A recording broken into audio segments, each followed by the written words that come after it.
રસોઈ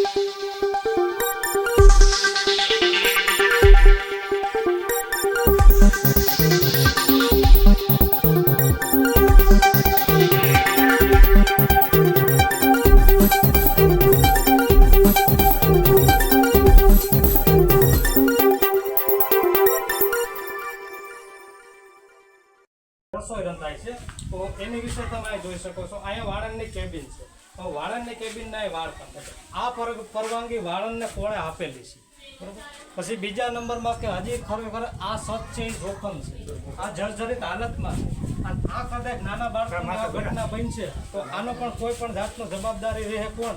આનો જવાબદારી કમસે કમ અધિકારીઓ રહે, અથવા જે અહીંના વર્કર બેન છે અથવા ભાખર અને દવેરાબેન એની જવાબદારી આવે છે. તો તે છતાંય વારંવાર ગામજનોએ રજૂઆત કરતા એને કોઈ પણ જાતનો ગામજનોને જવાબ આપેલો નથી. CDPOને અમે ફોન કરેલો કે ભાઈ તમારી જે આંગણવાડી છે તો આંગણવાડીની વચ્ચે અહીંયા જે બાળકો ભણે છે બાળકોની વચ્ચે અહીંયા જે હતા તમે બાળની દુકાન જોઈ શકો છો. તો CDPO બાના બતાવીને એના નીકળી ગયેલ છે. હવે જે વર્કર બહેનો આવે છે એને આપણે પૂછી કે ભાઈ અહીંયા તમારે વાળંદની દુકાન ચાલુ છે અથવા બાળકો અહીંયા ભણે છે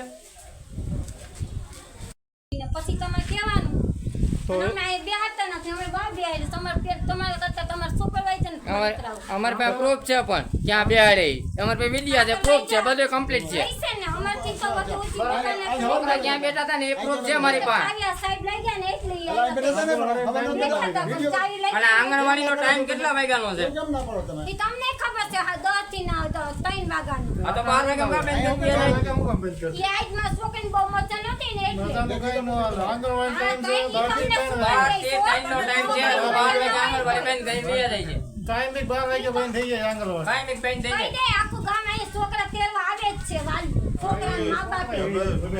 બેન આપણે આંગણવાડી ટાઈમ આપણે કેટલો છે બેન આંગણવાડીનો?